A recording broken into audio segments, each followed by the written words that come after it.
Saudara-saudaraku sekalian yang saya hormati dan muliakan, para pengurus Masjid Nurul Akbar, para orang tua saya, tokoh agama dan tokoh masyarakat, ibu-ibu pengurus majelis taklim, adik-adikku sekalian yang dirahmati oleh Allah Subhanahu wa taala. Gimana kabarnya? Baik semua? Baik, alhamdulillahirabbil alamin. Sehat-sehat semuanya nih? Tidak ada yang batuk-batuk toh? Atau yang sesak nafas? Insyaallah ada obatnya itu. Saudara-saudaraku sekalian yang dimuliakan Allah Subhanahu wa taala, alhamdulillah kita bersyukur kepada Allah Subhanahu wa taala. Salawat serta salam senantiasa kita kirimkan kepada Nabiullah Muhammad sallallahu alaihi wasallam. Jadi sementara kalau saya bilang sallu ala nabi, jawabannya Allahumma salli alaihi. Gitu ya. Allahumma salli alaihi. Coba kita tes dulu. Sallu ala nabi. Allahumma salli alaihi, jawabannya ya. Ulang. Sallu ala nabi. Allahumma salli alaihi. Masya Allah. Jadi salah satu perkara yang diwajibkan kepada kita adalah ketika kita mendengar nama Nabiullah Muhammad sallallahu alaihi wasallam disebut, maka kita wajib untuk mengucapkan salawat kepada Rasulullah sallallahu alaihi wasallam. Karena keutamaan membaca salawat itu luar biasa sekali. Kita akan mendapatkan 10 pahala. Allah akan meninggikan kita 10 derajat dan mendapatkan berbagai kebaikan. Bukan hanya kita, bahkan ada satu amalan yang ketika kita kerjakan, Allah itu bersalawat kepada kita. Apa itu? Yaitu bersalawat kepada Rasulullah sallallahu alaihi wasallam. Bukan hanya kita, bahkan Allah dan kalangan para malaikat itu bersalawat kepada Rasulullah sallallahu alaihi wasallam. Innallaha wa malaikatahu yusalluna 'alan nabi ya ayyuhalladzina amanu sallu 'alaihi wa sallimu taslima. Sesungguhnya Allah dan para malaikat senantiasa mengucapkan salawat kepada Rasulullah sallallahu alaihi wasallam. Wahai orang-orang yang beriman, ucapkanlah salawat dan salam penghormatan kepada Nabiullah Muhammad sallallahu alaihi wasallam. Bahkan kata Rasul sallallahu alaihi wasallam, sesungguhnya orang yang paling kikir, ini yang paling kikir ya. Dengarkan baik ibu-ibu. Yang paling kikir adalah salah satunya mereka yang ketika mendengar namaku tapi tidak mengucapkan salawat serta salam kepadaku. Gitu. Sallu ala nabi, Allahumma salli alaihi. Baik.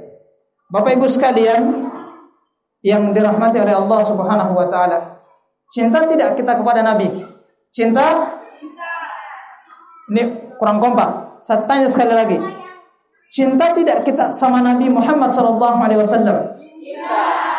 Oke, baik, sebentar insyaallah kita akan uraikan bagaimana bentuk wujud kecintaan kita kepada Rasulullah sallallahu alaihi wasallam. Jadi wajib bagi kita untuk mencintai Rasulullah sallallahu alaihi wasallam. Gitu. Suatu ketika ada salah seorang sahabat yang mendatangi Rasulullah sallallahu alaihi wasallam dan mengatakan, "Wahai Rasul, aku mencintai seseorang dan aku tidak bisa beramal seperti dirinya. Apakah aku bisa berkumpul dengan dirinya, wahai Rasul?" Maka Rasulullah sallallahu alaihi wasallam bersabda, "Al-mar'u ma'a man ahabba." Engkau akan bersama dengan orang yang engkau cintai. Jadi kelak nanti di kehidupan akhirat kita akan bersama dengan orang yang kita idolakan, yang kita cintai.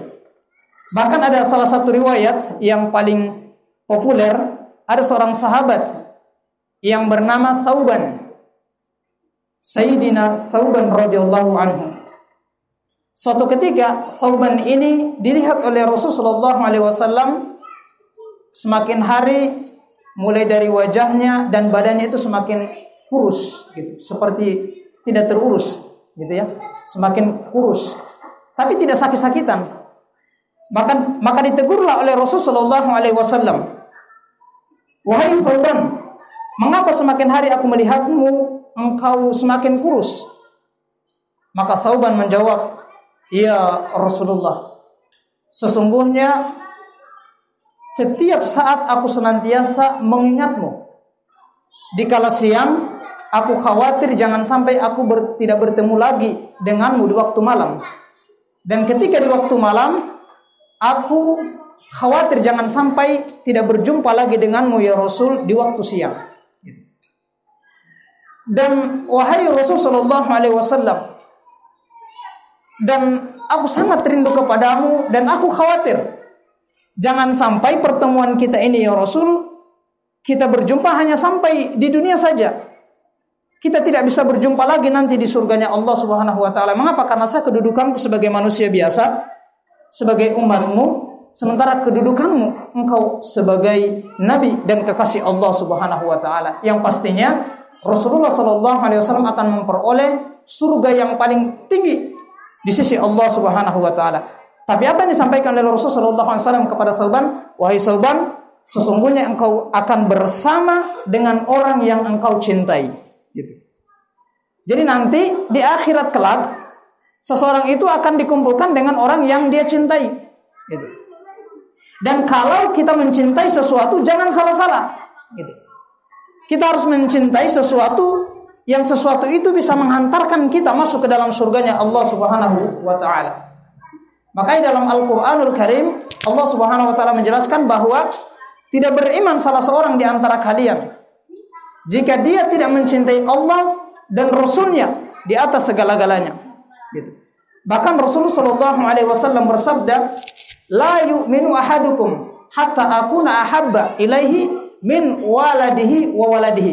Tidak dikatakan beriman salah seorang di antara kalian apabila dia tidak mencintaiku melebihi kecintaannya terhadap kedua orang tuanya dan anak-anaknya.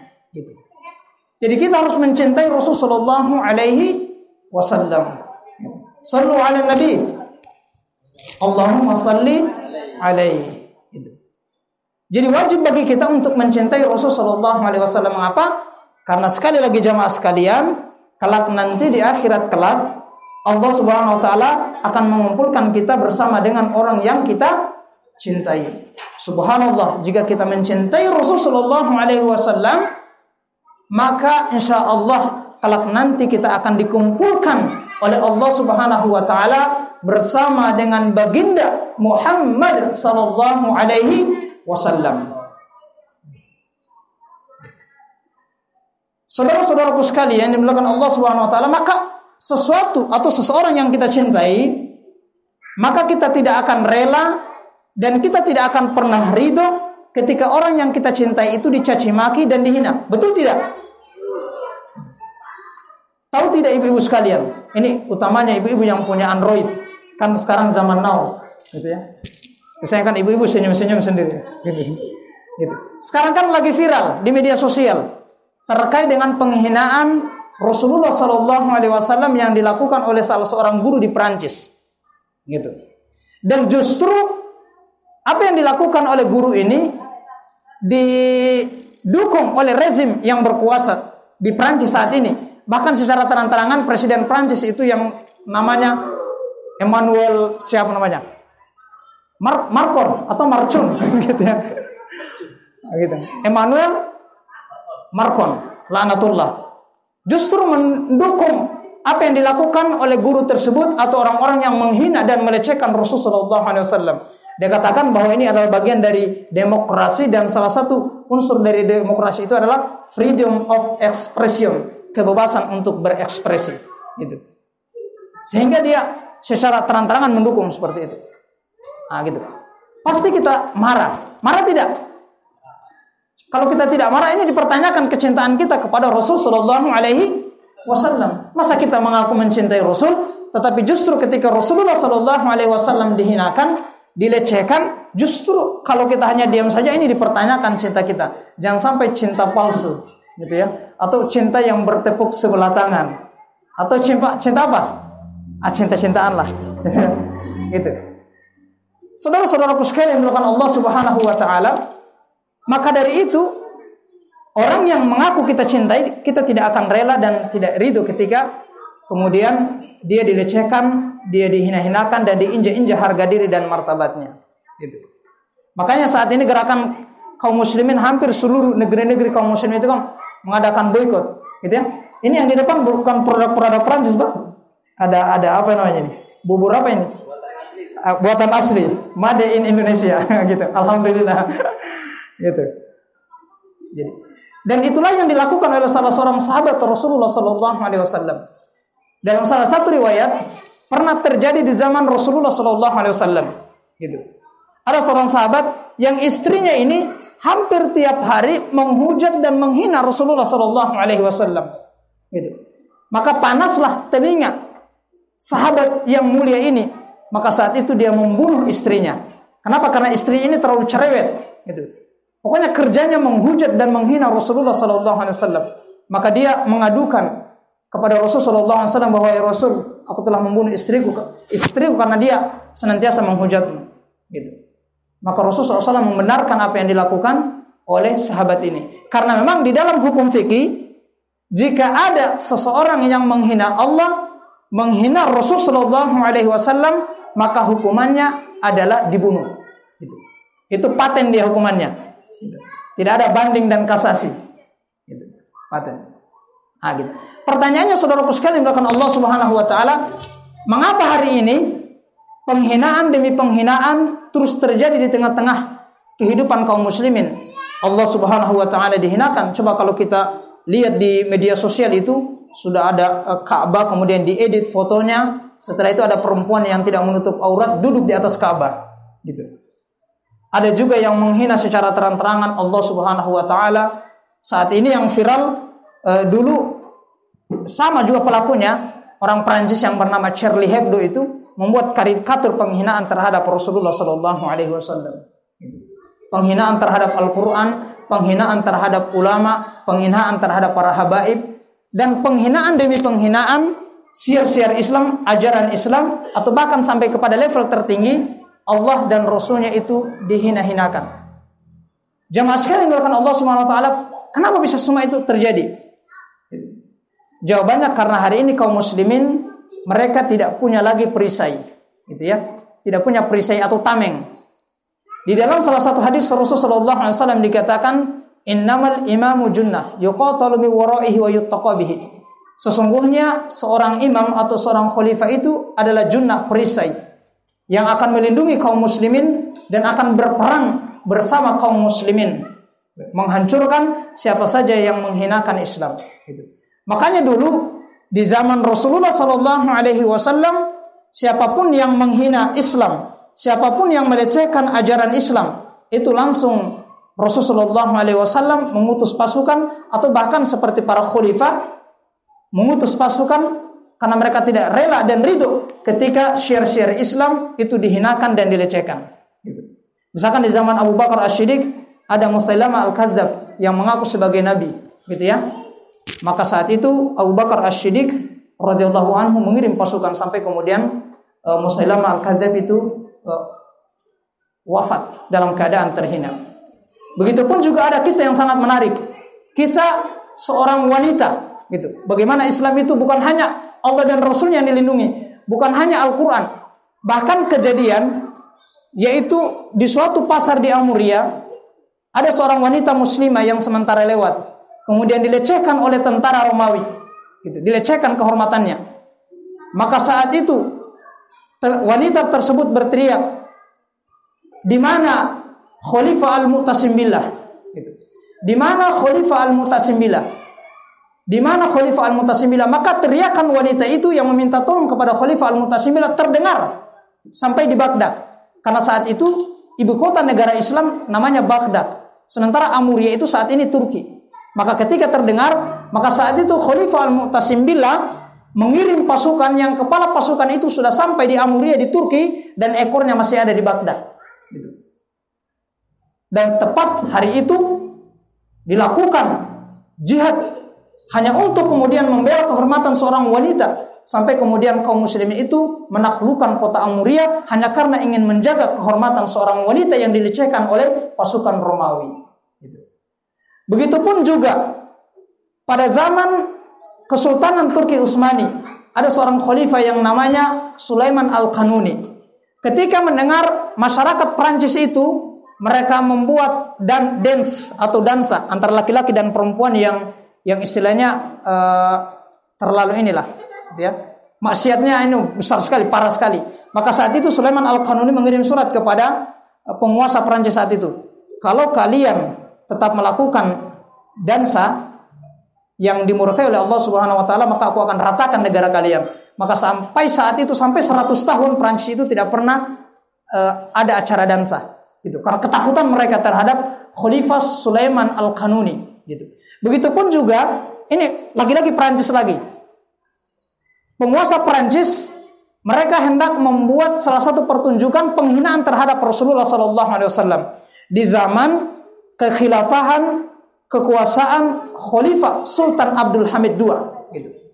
Maka ketika Sultan Abdul Hamid II ini mendengar bahwa orang Prancis itu hendak membuat pertunjukan menghina Rasulullah SAW, maka saat itu Sultan Abdul Hamid II lantas kemudian menegur dan mengirim surat kepada pemimpin Prancis saat itu bahwa kalau mereka tetap melanjutkan salah satu pertunjukan yang menghina Rasulullah SAW, maka dia akan menggerakkan seluruh pasukannya untuk membela kehormatan Rasulullah SAW. Sampai kemudian apa yang terjadi?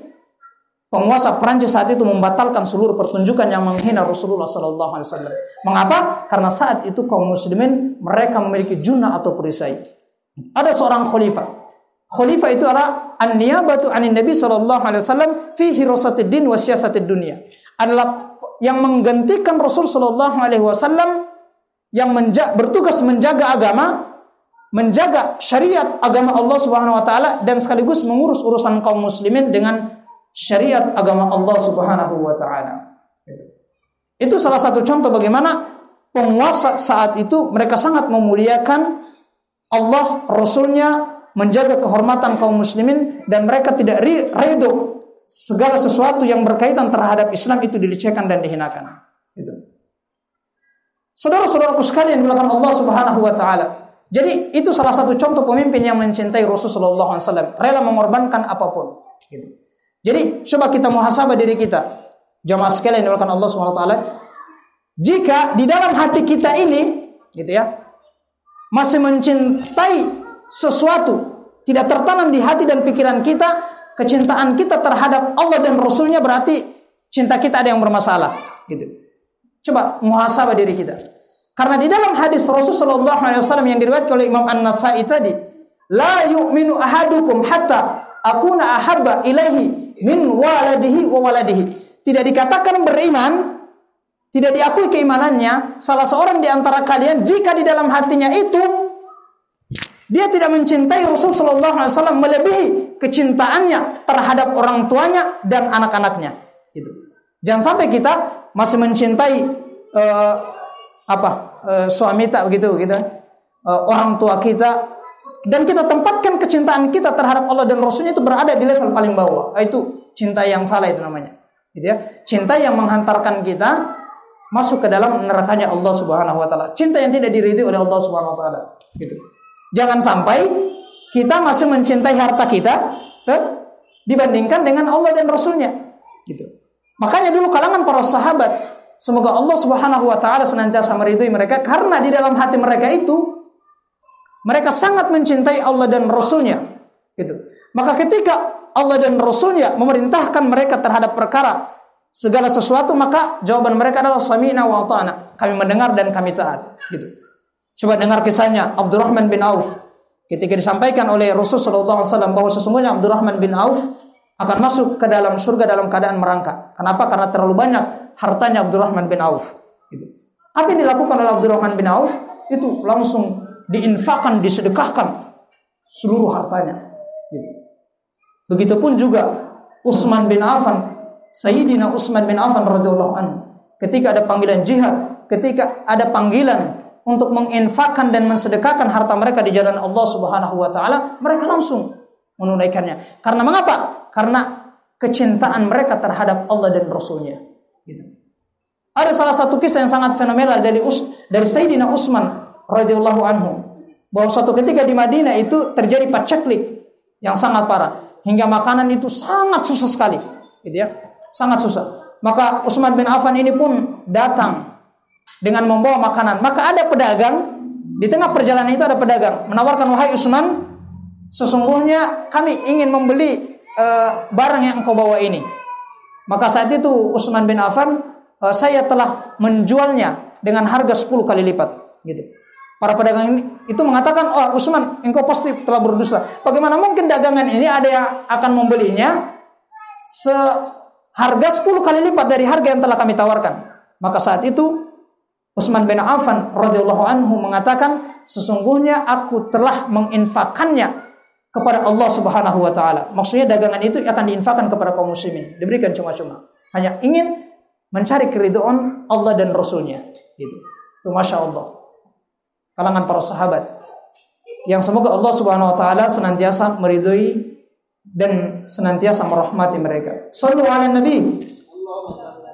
Allahumma shalli alaihi. Jadi saat ini kita pulang muhasabah, gitu ya.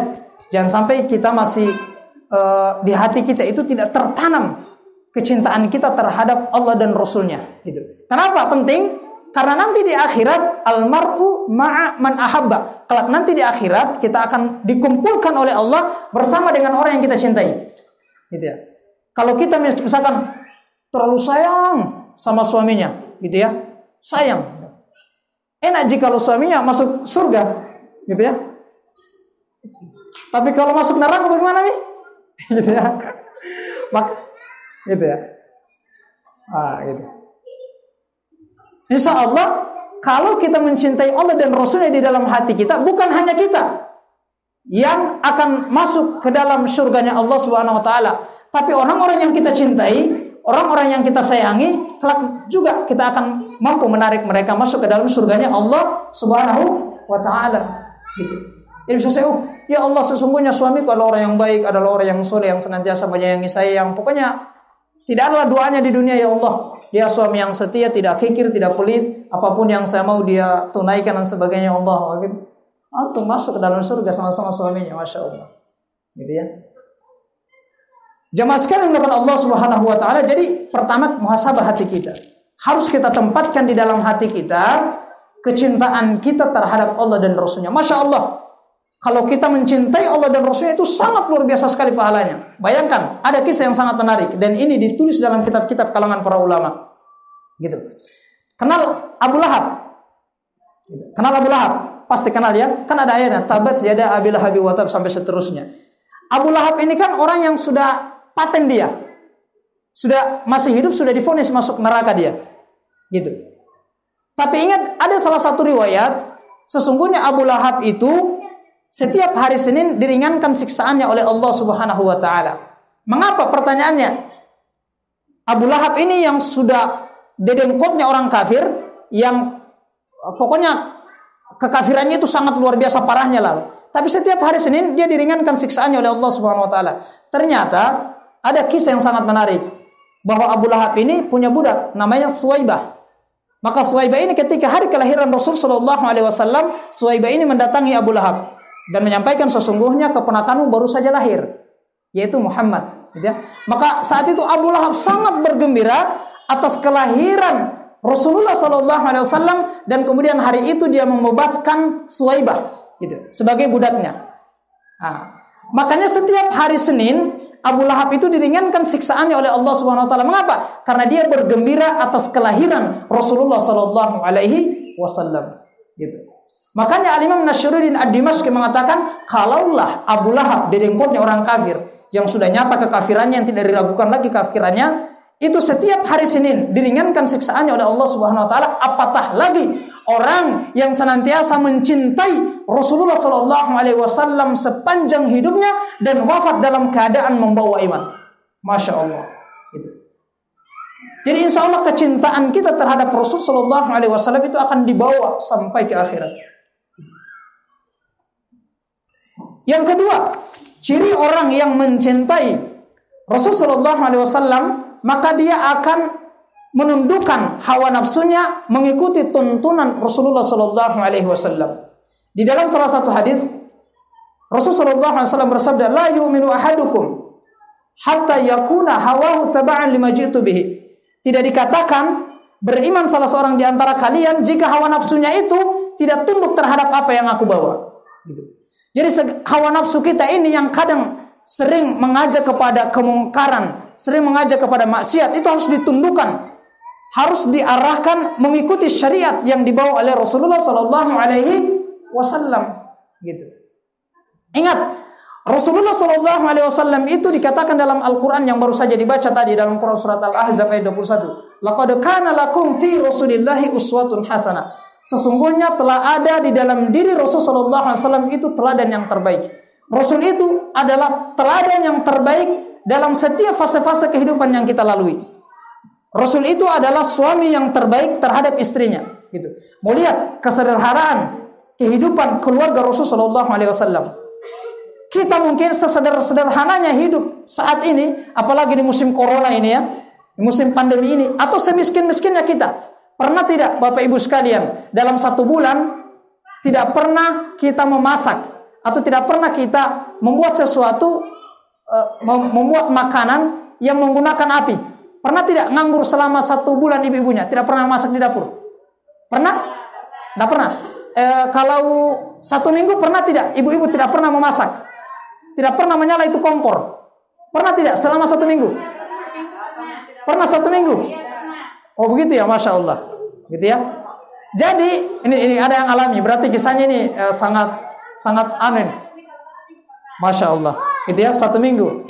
Tapi jangan sampai stok makanan banyak. Gitu. Atau jangan sampai karena pesta terus akhirnya tidak pernah, hanya tergantung priuk panci. Oh jarang pesta kah? Oh iya, insyaallah. Atau catering. Hah?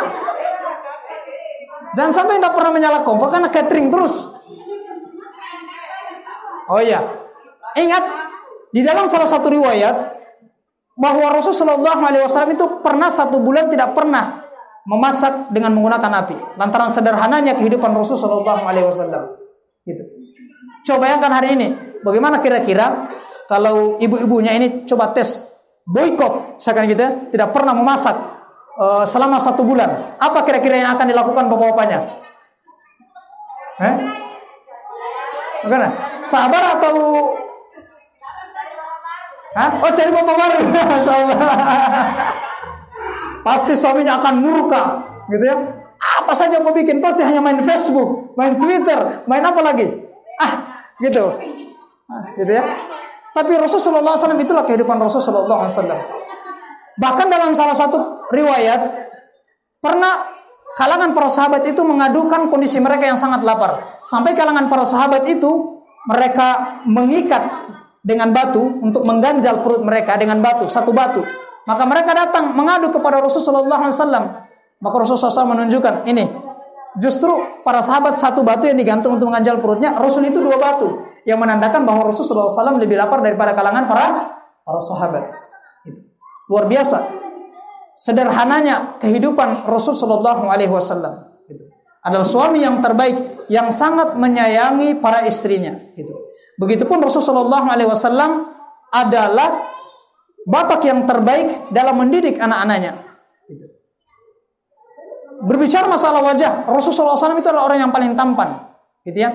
Bahkan kalau Rasulullah SAW berpapasan dengan bulan purnama itu lebih bercahaya, lebih gagah, lebih tampan Rasulullah SAW.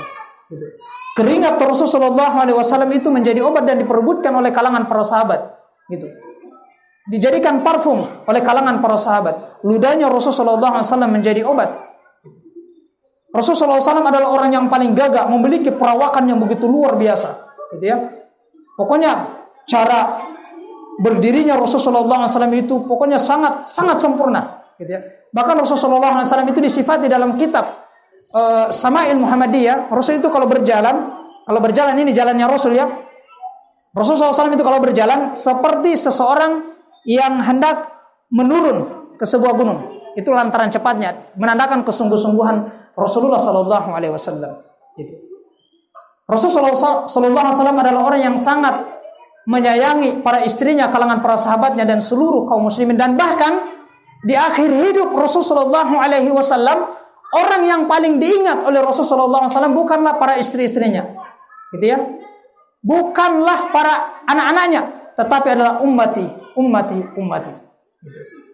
Jadi betapa besarnya kecintaan Rasulullah SAW terhadap kita, kalangan para umatnya, gitu ya. Maka sangatlah rugi kita jika sekiranya kehidupan kita ini kemudian kita tidak mencintai Rasulullah SAW yang mencintai kita itu begitu luar biasa.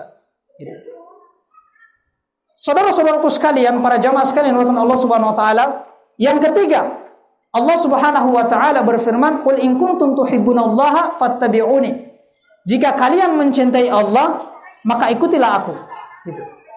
Jadi kalau kita mengaku mencintai Allah Subhanahu wa taala, maka kita harus mengikuti Rasulullah sallallahu alaihi wasallam. Dijelaskan oleh kalangan para ulama ahli tafsir, salah satunya Alim Ibnu Katsir menjelaskan bahwa orang yang mengaku mencintai Allah, maka dia akan mengikuti Rasulullah sallallahu alaihi wasallam berbagai thariqahnya, akan mengikuti syariat Rasul sallallahu alaihi wasallam di tengah-tengah kehidupan mereka, gitu ya. Jangan sampai hanya mengaku mencintai Rasul sallallahu alaihi wasallam, mencintai Allah, tapi justru di tengah-tengah kehidupan kita tidak mengikuti syariat Allah Subhanahu wa taala, kita tidak mengikuti Rasul sallallahu alaihi wasallam di tengah-tengah kehidupan kita sehari-hari. Contoh kecilnya ini. Contoh kecil. Misalkan ibu-ibunya. Itu kan tahu ya, ibu-ibu kalau menutup aurat itu hukumnya wajib. Itu. Jangan sampai pas pulang ini jilbabnya, kerudungnya atau himarnya disimpan gitu. Hanya pakai kerudung atau pakai himar, menutup aurat, hanya masuk dalam masjid, gitu ya. Nah, berarti itu cinta yang dusta. Gitu. Begitupun juga seorang istri yang mengaku mencintai Allah dan Rasulnya, maka dia akan melayani suaminya dengan pelayanan yang terbaik. Mengapa? Karena kan Allah dan Rasulnya merintahkan kita untuk melayani suami dengan pelayanan yang terbaik, gitu ya. Gitu. Pokoknya segala sesuatu yang melanggar hukum-hukum Allah Subhanahu wa taala tidak akan dilakukan oleh seorang yang mengaku mencintai Allah dan Rasulnya. Gitu. Contohnya misalkan apa lagi? Tidak pacaran misalkan muda-mudinya, gitu ya. Kan Allah Subhanahu wa taala berfirman, "Wala taqrabuz zina innahu kana fahisyatan wa sa'a sabila." Dan janganlah mendekati zina apalagi melakukan zina. Sungguh zina merupakan perbuatan keji dan merupakan jalan yang buruk. Nah, seorang remaja yang mengaku mencintai Allah dan Rasulnya, dia akan paham pacaran haram, gitu ya. Maka dia tidak akan pacaran. Palingan putuskan saya, dan kalau kau adalah lelaki yang gentleman, datangi waliku, gitu. Itu namanya laki-laki yang jantan, gitu ya. Dan begitupun juga para suami yang mengaku mencintai Allah dan Rasulnya, maka dia akan membimbing anak-anak dan istrinya untuk senantiasa berada di jalur ketaatan terhadap Allah dan Rasulnya. Gitu. Yang terakhir, saudaraku sekalian yang dimuliakan Allah Subhanahu wa taala. Mana masih semangat ini? Sallu ala Nabi. Allahumma salli alaihi. Ulang sekali lagi. Sallu ala Nabi. Bagaimana? Masih semangat? Ini adik-adik sekalian masih semangat? Masih? Takbir dulu. Allahu Akbar. Wah. Baik jamaah sekalian yang dimuliakan Allah Subhanahu wa taala. Dan yang terakhir ini yang paling terpenting,